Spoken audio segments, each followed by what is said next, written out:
The welfare state has done to Black Americans what slavery could not have done, Jim Crow and the harshest racism could not have done, namely to destroy the Black family. Many people believe that the route to economic power is to have political power. And there's absolutely no evidence to support that. Government cannot create a special privilege for one American without simultaneously creating a special disadvantage for some other American. The phrase, "takes no prisoners," should have been invented to describe Walter Williams. I was a radical in terms of the civil rights movement. I was not a supporter of Martin Luther King, but more a supporter of Malcolm X. You don't have to scratch your head and say, I wonder what Walter's really saying, what he really means. I am very, very happy that I got virtually all of my education before it became fashionable for white people to like Black people. Does the country need more people like Walter Williams? More people who are intellectually honest, intellectually rigorous, tell it like it is, and don't engage in groupthink? I don't see how we could have too many Walter Williamses.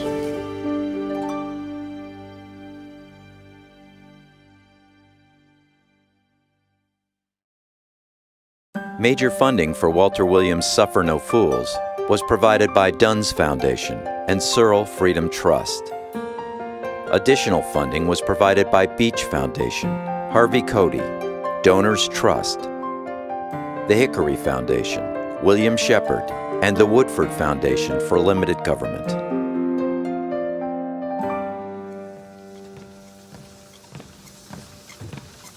Walter Williams begins his day early, before most are out of bed. His enthusiasm for life is based on sound advice he received as a young man. Learn to come early and stay late, and always be ready when the opportunity train comes along.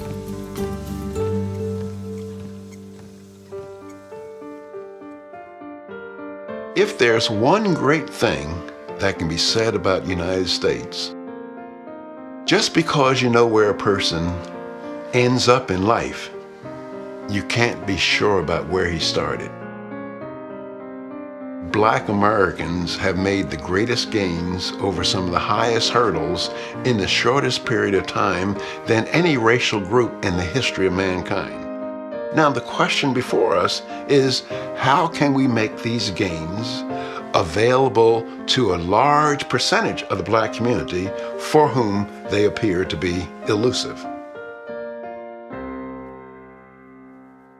He is an author, educator, and syndicated columnist. His provocative ideas and infectious humor have attracted leaders in business and government, and millions of Americans who have come to share his views on radio and television. He has been called outrageous and impossible because he believes so deeply in the American Constitution and in America. This morning, Walter Williams will make the drive from his suburban home in Philadelphia to the campus of George Mason University in Fairfax, Virginia, to do what he has done for more than 45 years, teach economics. When I go to my grocer and I buy a gallon of milk for $3, I say, look, if you will give me title to that gallon of milk, I will give you title to this $3. I will exchange these titles. So the essence of exchange is the transfer of property rights. Teaching is a passion for Walter Williams. He continues to believe the young people in his classroom are America's best hope for the future. I've learned a lot from Dr. Williams in that you can tell that he approaches the ideas of liberty and private property and free markets from a moral perspective. And for me, that is incredibly important. The reason why slavery is immoral, or rape or murder is immoral, because it violates private property. And so if you start with the idea of self-ownership, then you can say, well, what is moral and what is immoral? The ideas that you hear me talk about, that people hear me discussing, when I'm on the radio or in my column, those ideas or those discussions never reach my classroom, because I think that it's academic dishonesty to use the classroom to proselytize students. From his home in Philadelphia, Walter Williams spends much of his time writing his nationally syndicated column, or another book on his favored topics, race and economics. Buenas tardes, Los Angeles. Larry Elder here, the sage from South Central, the Prince of Pico Union, the Czar of Walter has long enjoyed his participation on radio and television. This is one of the problems that Black Americans face. That is, many of us... We feel that we can achieve salvation through the political arena. That is, by putting a black person in charge of our lives. And if you ask the question, in what cities in our country do black people receive the worst education, are most insecure in their lives, live under rotten conditions, they are the very cities where a black is the mayor, the chief of police, the superintendent of schools. And I'm not saying that there's a causal relationship between that, but I'm saying that there's not much salvation to be achieved through the political arena. My guest is Professor Walter Williams. He is an economics professor, teaches at George Mason University. If I say to the federal government, I will pay my share of the constitutionally mandated functions of the federal government, I will be happily, but I will not have my earnings go to farmers, go to bail at big banks. You'll see all the intimidation, threats, and oppression that I would want to see. But I mean, I think America meets any normal person's basic definition of we are living in a free society here. This is not Plato's Republic. This is not the Soviet Union. We're not living in a free society. Always controversial and popular, Walter has inspired students and colleagues alike. I first was introduced to Walter Williams when I saw him on television. It was in the, I believe, spring of 1981. Professor Williams is saying, among other things, that perhaps the Great Society programs and the whole idea of government as father or paternal has not been in the best interests of all people, minorities. And then Walter said a statement that I will never forget. He said to Phil Donahue, he said, "Phil, who owns you? Who owns your life?" He said, "John Locke asked this question centuries ago, and I ask you and everybody in this audience, who owns your life?"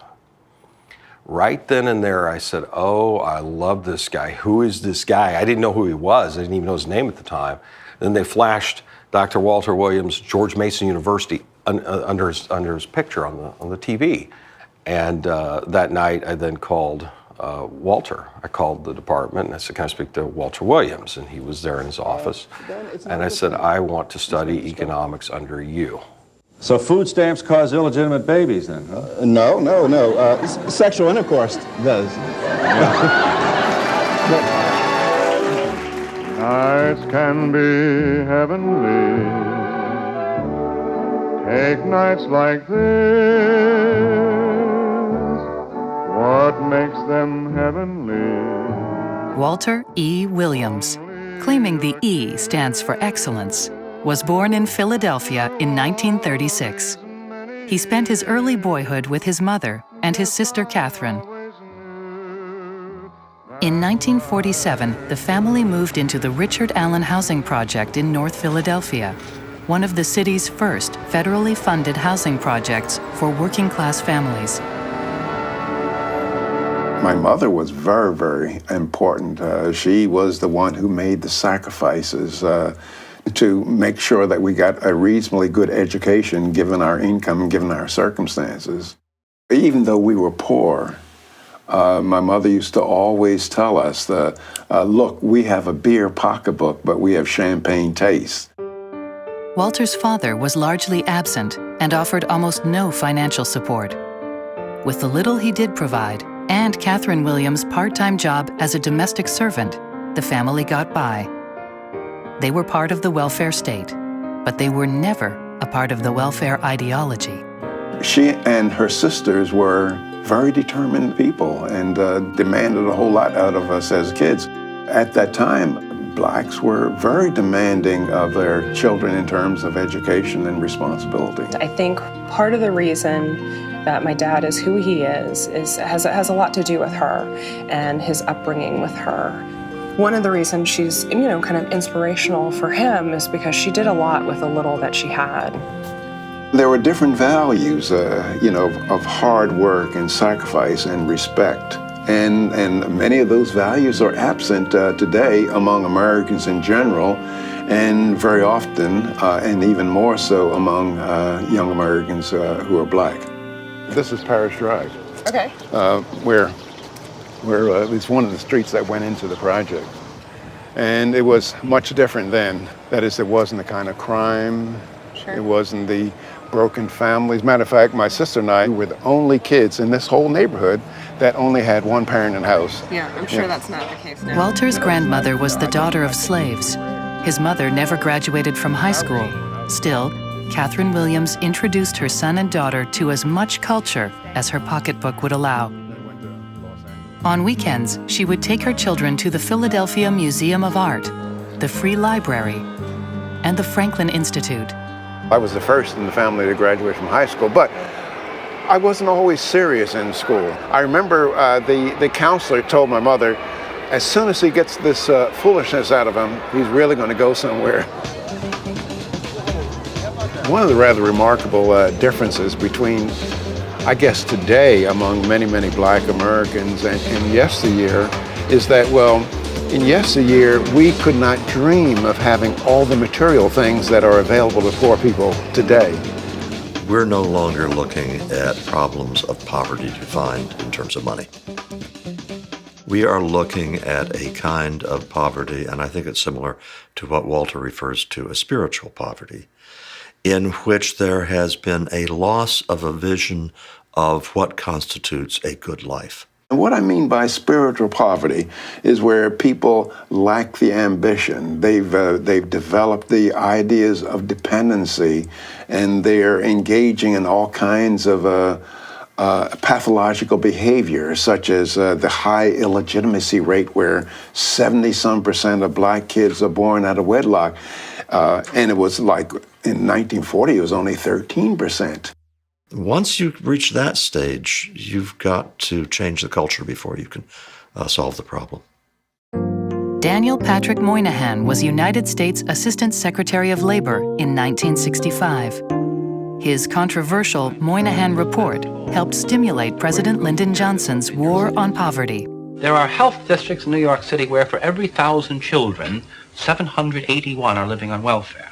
The illegitimacy ratios in the city in the slums is up now towards 50%. Half the children born are illegitimate. And we don't understand that. And the irony is that people who do that are congratulating themselves to this day for having created the welfare state with no thought about what was the collateral damage, and are the small things that you were able to do for people worth that damage. What we find is the basic economic principle, and that is, if you tax something, you're going to get less of it. And if you subsidize it, you're going to get more of it. And what we've been doing is subsidizing slovenly behavior.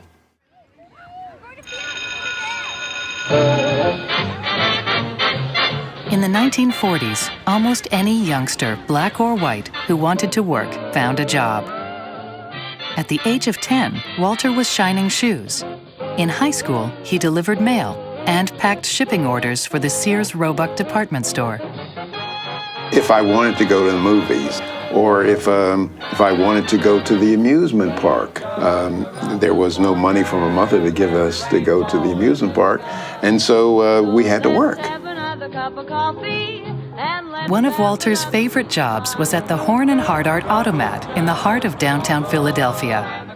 Once the world's largest restaurant chain, the Automat, with its iconic coin-operated machines, was America's original fast food restaurant. I thought the Horn and Hardart was a wonderful job. Horn and Hardart was a very, very famous restaurant in Philadelphia. And the good thing about working at Horn and Hardart, here I am with 14 or 15 years old, you could eat all you want. And the way to an adolescent's heart is by giving them lots of food. Walter's first real job was at the You Need a Hat Company, where he taught himself to operate an electric sewing machine. When a seamstress found out he was on the payroll, she complained that the owner was in violation of child labor laws. There was a visit from the Department of Labor, and Walter was fired. During the time, I thought the Labor Department was on my side because I said, well, they're really trying to get more money from me. But after the fact, when I lost my job, I found that they're not really on my side at all. Freedom! Much later, in 1985, Walter protested labor laws like the minimum wage in his first public television documentary, Good Intentions. Today, in ghettos like I grew up in, 70% of black children who look for jobs cannot find them. That's a shame, because a first job means much more than pocket change. It's a chance for a start, maybe in a store like this. Most of the kids that you give jobs to, they hold them for a long period of time here, and I wish I could give more kids jobs because I have kids constantly coming up to me asking me for jobs. They're even more important for kids who grew up in broken homes, who've gone to rotten schools, because if they're going to learn anything that will make them a more valuable worker in the future, they're not going to learn in their neighborhoods, they're not going to learn in their schools, so they have to learn it on the job. And what the minimum wage law does, it nixes that learning. Starting in 1961, Congress began to push the minimum wage higher. In effect, the law forced teenagers to ask for more than they were worth. Most people are unaware, in 1948, black 16 and 17-year-olds had an unemployment rate just under 10%. They were not to get down that low again in even the most prosperous years of the 60s, 70s, or any time right up to the present moment. A lot of people say, well, the minimum wage is an anti-poverty device. Well, that is utter nonsense. It doesn't even pass the smell test. Because if it were an anti-poverty device, well then instead of spending all this money on foreign aid, we just have our experts at the State Department tell Bangladesh, well, you could be rich like we are, just have a higher minimum wage. My prayer is to linger. In 1958, Walter's mother remarried. And for Walter, that was good news. She remarried a childhood sweetheart, and his name was Thomas Burchett, and we called him Pops. He became a father that I never had. And then he taught me responsibility. There are so many lessons that my dad continued through Pops, through me. It's those lessons that his Pops taught him that made him a better man. Walter graduates from high school and registers for 2 night classes at Temple University. To pay the bill, he goes to work driving a taxi, and that changes his life. Through another driver, he meets an attractive young woman destined to become Mrs. Walter Williams. She was a wonderful person, and she was very, very good for me. She, as Walter, had a great sense of herself. She was a pleasure to be around, and she didn't take any stuff from Walter. I loved the relationship between Connie and Walter because she really kept him under control, and he really enjoyed it. She was a very level-headed person. I suppose she'd have to be. And very discerning. And not at all like so many people that you meet who are trying to show off how smart they are. She was an older woman. She was 3 years older than I, and a little more worldly than I. But she was very, very effective at giving me some of her skills for getting along with people, because I did not get along that well with people. We became instantaneous friends. I mean, she's smart, and like I said, she handles Walter beautifully. My mom taught my dad how to behave, really, and not so much that he didn't know how to interact with people. He did. You know, when you're with a man with that intellect, sometimes wives tend to be a little reticent. Not Connie. They would, go to parties, and he would be arrogant, and they would come home and he would get a scolding and say, you can't talk to people like that. This is what my mom would say. And if you want to be friends with someone, you don't have to prove you're the smartest person in the room. People will know just by having conversation with you. Conchetta Taylor was born the youngest of 11 children. She was 3 years old when her mother died, leaving her father to care for his large and very poor family. Sometimes they would go into an abandoned house, and he could jerry-rig the electricity so that they would have some electricity and some heat maybe until they would discover it and they had to move. Their relationship developed quickly, and Connie urged him to fashion a plan for his future. Walter decided they would move to California, where he wanted to finish college. It is 1958, and America is still drafting able-bodied men in the armed forces. Even Elvis Presley had to put his career on hold, and by the next summer, Walter, too, would be drafted into Uncle Sam's army. Sometimes I don't call it drafting. My labor services were confiscated by the United States government. I just had to put off everything that I had planned on doing to spend 2 years in the Army. Walter's stepfather, Pops, was a tech sergeant during World War II. He had some sound advice for the young man. Being in the Army is a $1 million experience that you wouldn't take $1 million to do again. He had no idea how right Pops was. Walter boarded a bus that would take him to boot camp in the Deep South. It was only the beginning of a long and difficult journey. My first experience with open discrimination and segregation was while I was on my way to reporting to Fort Stewart, Georgia.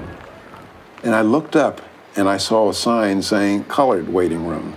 Now there was discrimination in Philadelphia, but there weren't the open signs saying colored waiting room, colored bathroom, colored water fountain. Yeah, I was just in shock because I'd never seen that being born and raised in Philadelphia. In 1948, President Harry Truman bypassed Congress to end official segregation in the American Armed Forces with an executive order. But for Walter, the order was meaningless. Truman's desegregation of the Army was to eliminate separate divisions like black companies and white companies, but nonetheless, discrimination and segregation remained. One obvious form of discrimination in the military was the assignment of menial jobs to blacks. Walter was sent to the motor pool to wash military vehicles. When he was ordered to paint a 2.5-ton truck, he knew full well the officer meant only the flatbed. By the time he got to the tires, he was stopped. And so he said, "Soldier, what in the hell are you doing?" I said, "I'm painting the truck, sir." He said, "You don't do it that way." I said, "You said the whole truck." And I was using my best step and fetch it routine. Exactly nervous. I just generally falls to pieces around polices. Hi, once again, this is Dick Clark welcoming you back to American Bandstand. Walter's troublemaking doesn't end with the truck. He stirs up white soldiers, telling them he saw his white girlfriend dancing on TV's American Bandstand, and organizes black soldiers to attend a segregated dance on the wrong night. He becomes more and more unpopular, not only with the officers and his peers, but with some of the black soldiers. They used to say things like, we had our own senators, we have our own churches, our own stores, and it's people like you from the North coming down here causing problems. And in fact, many of the white soldiers told me, don't come off the base. The targets of the Nashville students were the lunch counters at the city's 2 largest department stores and 4 variety stores. And for the first time, the community was confronted with Negroes in places where they had never been. It is 1960. America has entered a new phase of the civil rights movement. Black college students are staging sit-ins at segregated lunch counters, waiting rooms, and government offices throughout the South. They come in and they sit down, and we're not used to them sitting down beside us because I wasn't raised with them. I never have lived with them, and I'm not going to start now. Inspired by blatant displays of bigotry on television, Walter's troublemaking continues.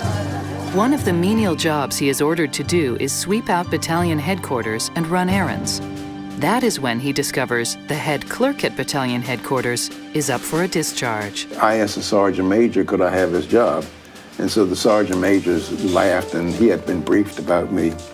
And so he said, you probably couldn't figure out the job. And so I said, well, give me a chance. And so he said, well, okay, type this. I typed it, and I corrected some errors in it, and I handed it back to him. And so I convinced him that I could do the job. Being the court recorder, I learned a whole lot about military law.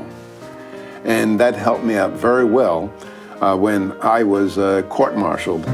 Private Walter Williams was served his summary court-martial on a trumped-up charge of failing to obey a direct command. The company commander told me to lay out a full field inspection, and so I laid it out, and the sergeant told me to put it away. And so the company commander called me to the office and asked me how come I didn't lay out the full field inspection. And I told him I did, but the sergeant told me to put it away and go to work. And so he called the sergeant in, and the sergeant said he hadn't seen me that morning. They were really after me. He serves as his own defense counsel and is found not guilty of all charges.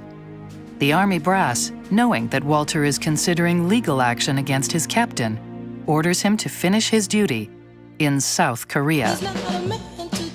Before shipping out and not wanting to lose Connie, he proposes. They're married by the Reverend John Logan, rector of St. Simon Episcopal Church.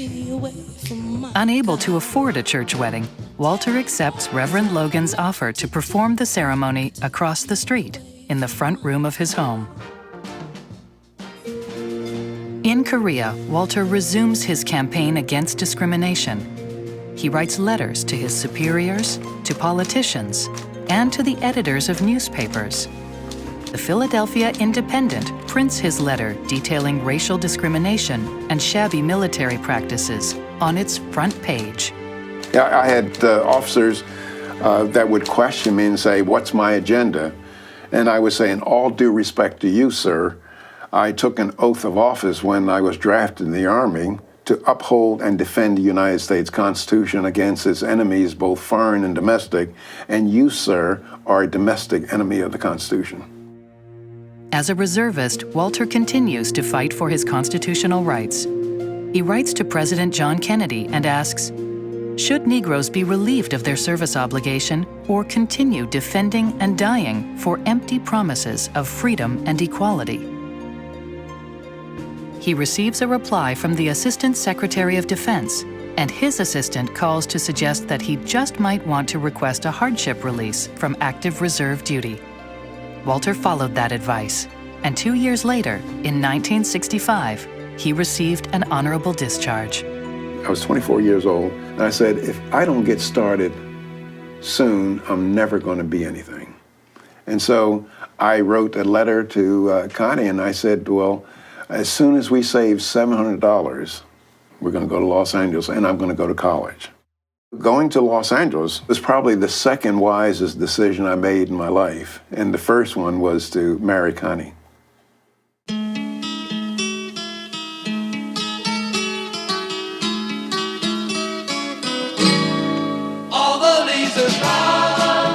In February 1962, Walter enrolls as a full-time student at California State College, Los Angeles. With Connie at his side, it seems anything is possible. He said, I have to do better. I don't want to drive a cab until I'm 70. And I think because she was willing to go with him and willing to support him, go to California, and she worked full-time his entire time through grad school and undergrad. I don't think there was a way that he could have done it by himself. And we were together as a couple, inseparable for close to 50 years before she passed away. And I owe a good part of my life character to Connie, because Connie was a civilizing influence.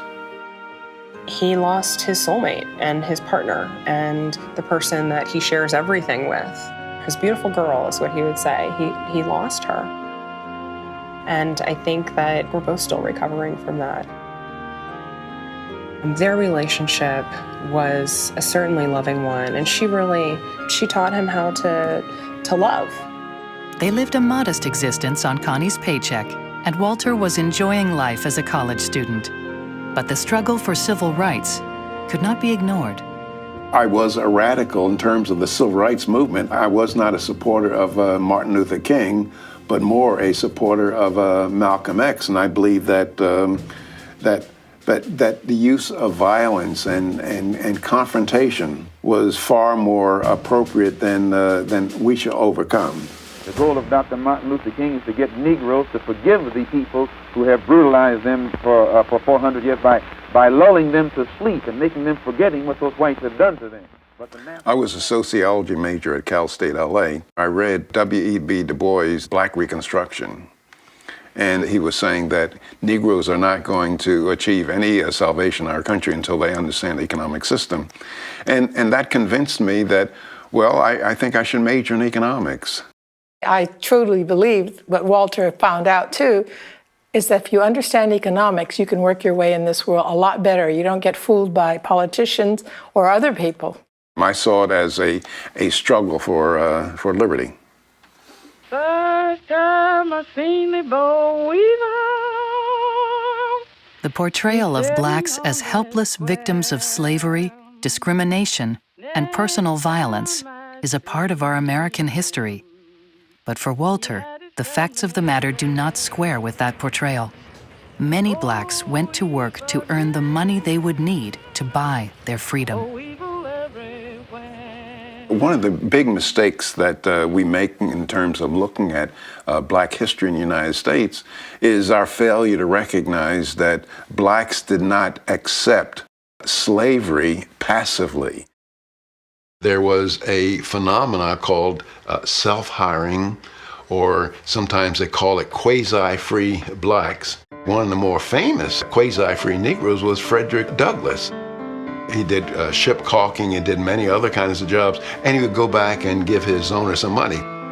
Despite the rhetoric that people use, considering blacks as a lower form of human beings, economics tends to bring people to their senses.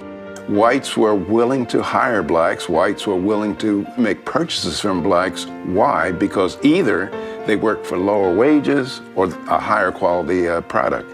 And so again, economics tends to bring people to their senses. Over time, blacks struggled to enter the mainstream of American life. They acquired property and personal holdings, to the point that Du Bois commented, "It is astonishing how the African has integrated himself into American civilization." In 1853, Frederick Douglass warned his fellow blacks, "Learn trades or starve." Black entrepreneurs began to exploit markets for fellow blacks as well as whites.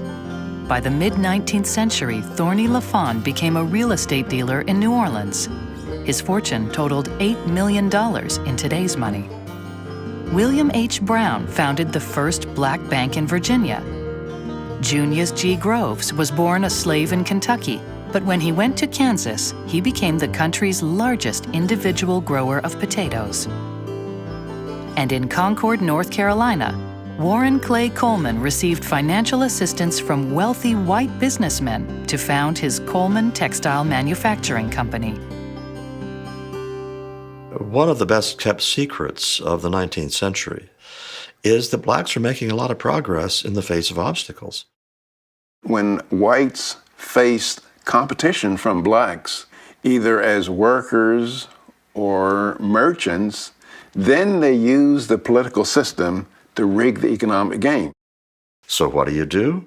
You pass a law that says that you restrict competition so that all at once it's much more difficult for blacks to have a competitive advantage by being willing to work for lower wages, which historically is how people get ahead. And this is why the people who are for discrimination are also against markets, because they know markets tend to be colorblind.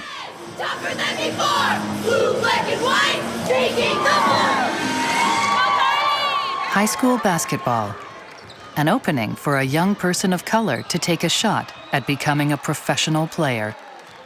not long ago, such opportunity did not exist. A longtime fan of basketball, Walter and former NBA referee Steve Javie both know how the free market creates opportunity without any need for racial preferences. At one time, black Americans were not allowed in professional basketball and football.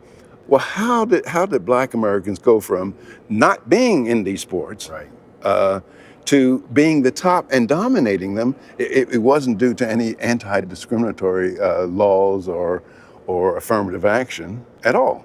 So you say, well, how do you explain it?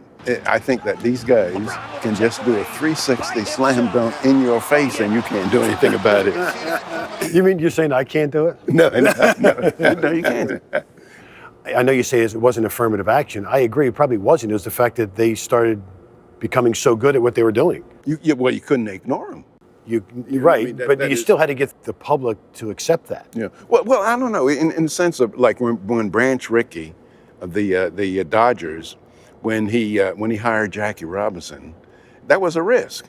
But once he hired Jackie Robinson, there was this huge pool of black talent. Robinson is the first of his race to be honored with admission to the shrine of the national game.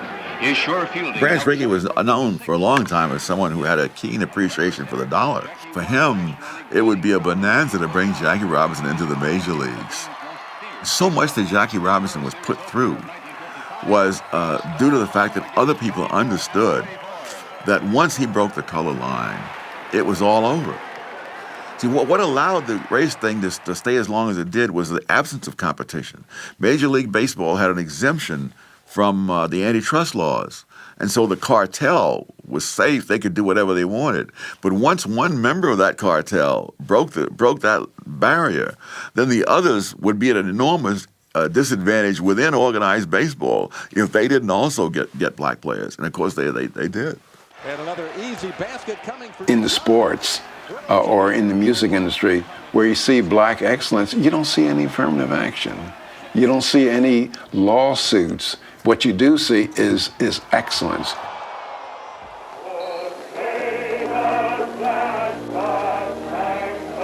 The turmoil of the mid-'60s, while I was in California, I did not participate in it at all. And the reason why was I was just too busy. I was working full-time, and I was a full-time student at UCLA. And I just could not participate. And then after a while, I just thought it was nonsense. When Walter graduated from Cal State with a BA in economics, one of his professors encouraged him to pursue graduate school. He enrolled in UCLA's program in economics, among the top dozen such programs in the country. Walter was a remarkable presence from the first moment I met him. There was the shark's tooth necklace, the height, the evident energy, and the underlying strength, plus the rumor that I think he may have helped propagate that he'd been an enforcer for the Black Panthers. After receiving his master's degree, he lands a part-time teaching job at Los Angeles City College. He would quickly realize he was both teacher and student.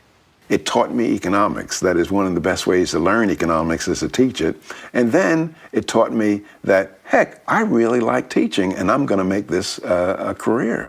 With the help of tough-minded mentors like Armin Alshan and Larry Kimball at UCLA, and his exposure to the works of philosopher-economists like Friedrich Hayek and Milton Friedman, Walter went on to earn his PhD.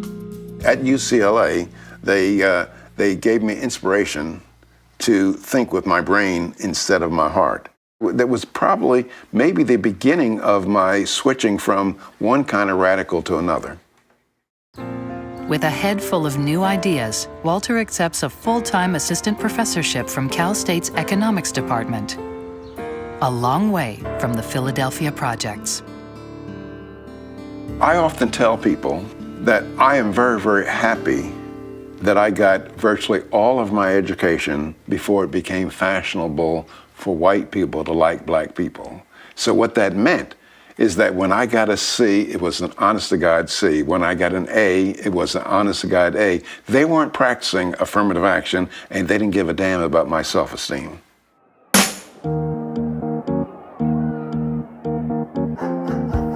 The violence in the streets over racial injustice and the country's impatience with the Vietnam War escalates.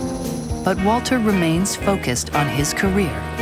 In the fall of 1973, Walter and Connie moved back to Philadelphia and a new job teaching economics at Temple University. Before long, he is once again embroiled in controversy. There was a move by black students to demand a black economics course. And so I asked my colleagues, imagine if Irish or Italian students demanded Irish or Italian economics, you'd throw them out of your office. But because of your guilt, you will listen to black students saying the same thing. In time, Walter becomes aware that some of his fellow faculty are especially tolerant of their underperforming black students. He writes a memo to the administrators of Temple's business school, citing fraudulent grades. A reporter's interview with Walter and his memo promptly appear in the Philadelphia Inquirer. Racial preferences or affirmative action is one of the most effective means, I believe, of reinforcing racial stereotypes. People don't realize that if you go back from 1950 to 1965, blacks were moving up on all sorts of important dimensions, and they stopped moving up on a lot of those precisely at the time when equal outcomes became the battle cry. Not just equality as a right and a theory, but equality as a fact and equality as a result. And that set in motion a cascade of subsequent programs, affirmative action, all the things the Equal Employment Opportunity Commission does. You know, every single one of them with the very best of intentions, and every single one of them producing feedback loops and unintended consequences, which have made it harder and harder to achieve the progress that was being achieved before we got into the equal outcome mindset. America should have said to us at this time, we acknowledge what we did. We are profoundly sorry. We will make every effort never to do this kind of thing again to anybody, any group. And now you're on your own. Racial discrimination and racism in our country could have earned a well-deserved death. But it has been resurrected by race hustlers, or poverty pimps, I call them. Such as Jesse Jackson, Al Sharpton, and many others in the civil rights movement who make a living on the grievances of blacks.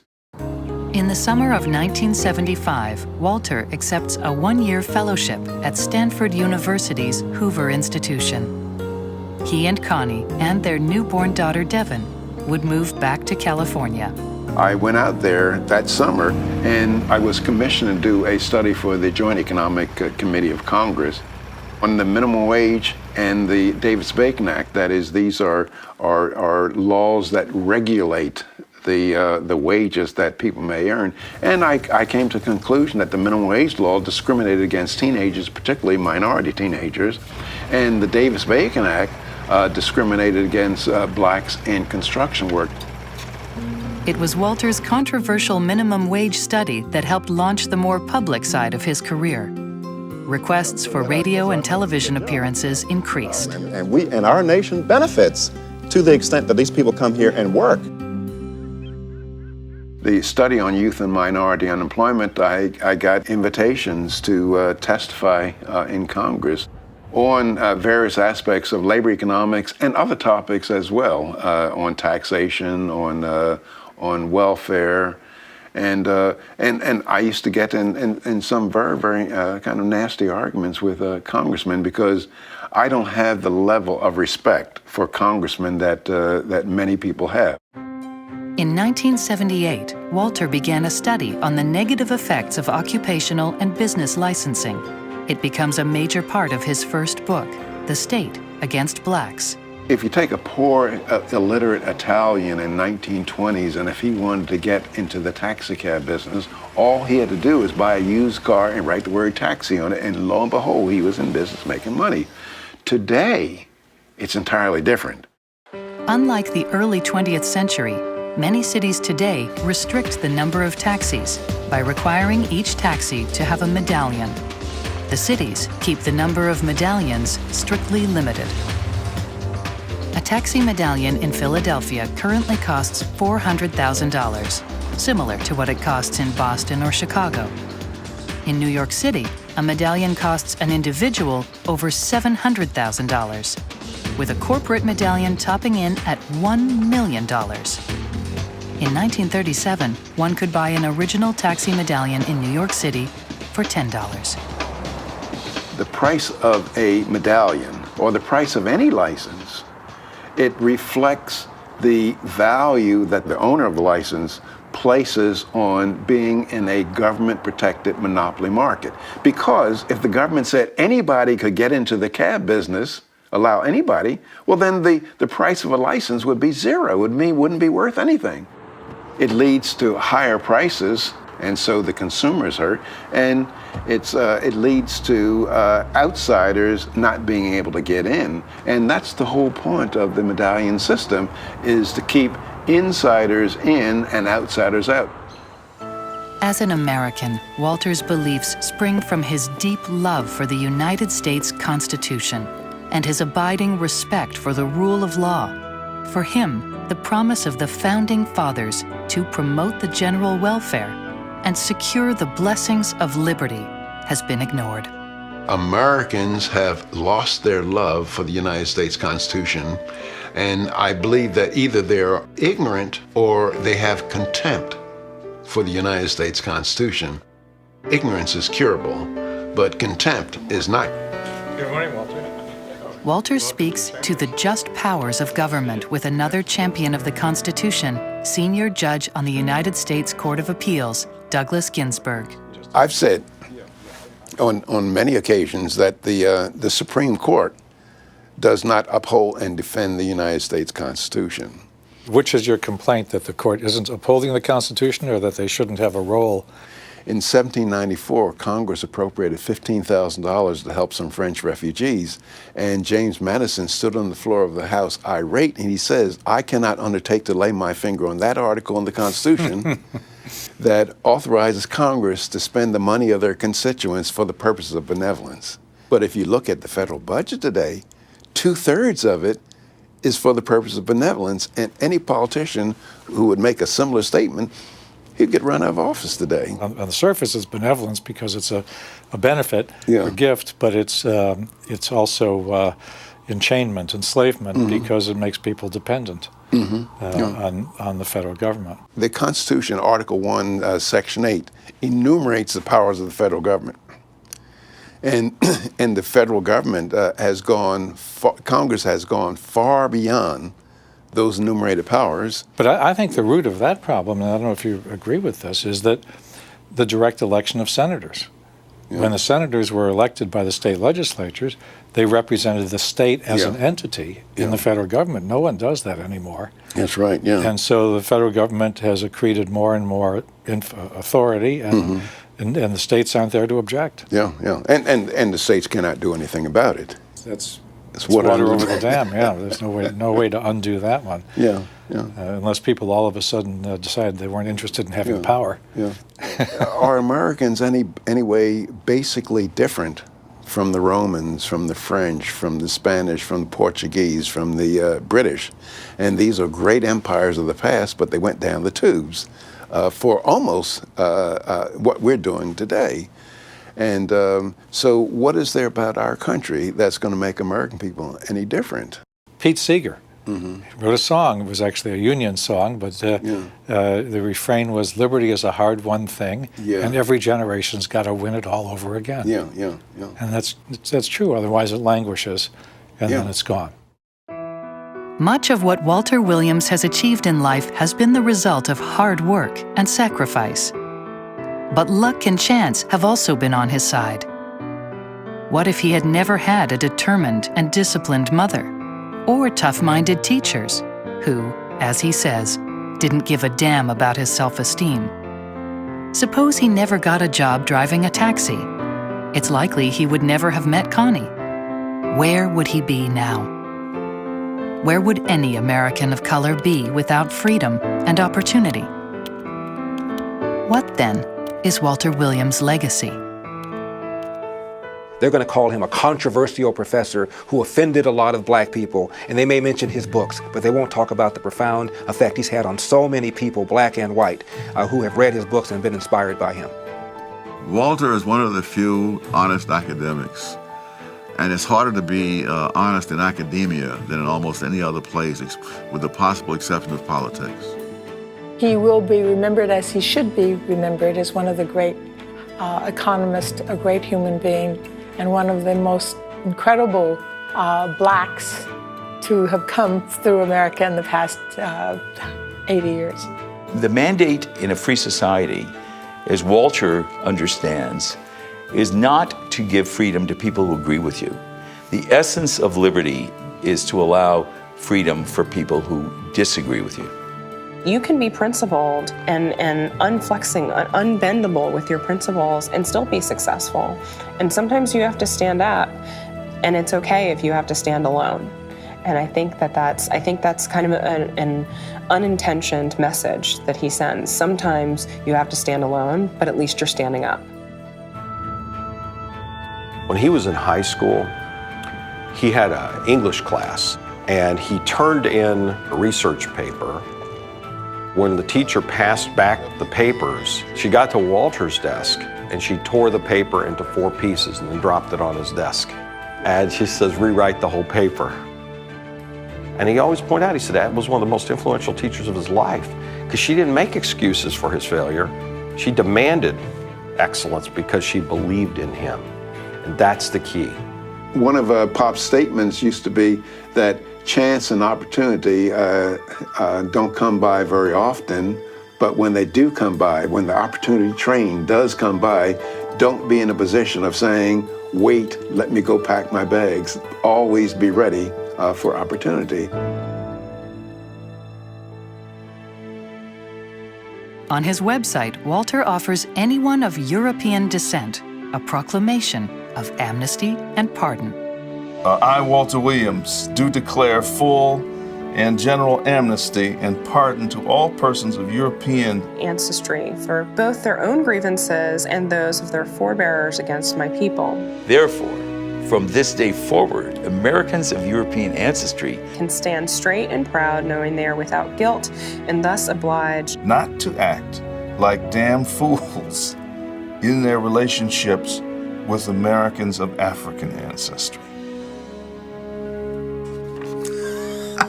That's wonderful. As my dad says in this proclamation of amnesty and pardon, that's over. Pick yourself up, and it's time to do better and time to want for better.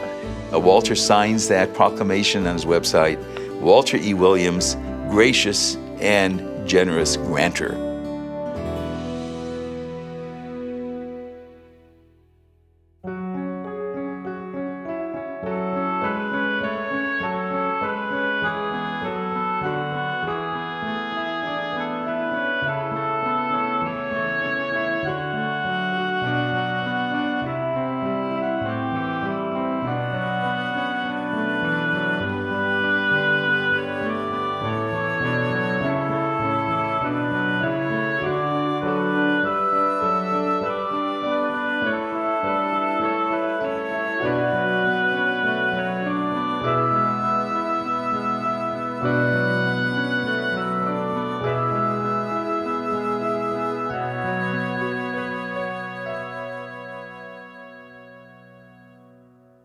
Major funding for Walter Williams' Suffer No Fools was provided by Dunn's Foundation and Searle Freedom Trust. Additional funding was provided by Beach Foundation, Harvey Cody, Donors Trust, the Hickory Foundation, William Shepard, and the Woodford Foundation for Limited Government. Walter Williams Suffer No Fools is available on DVD. For more information or to order a DVD of this program, call 1-800-876-8930 or visit www.freetochoose.net.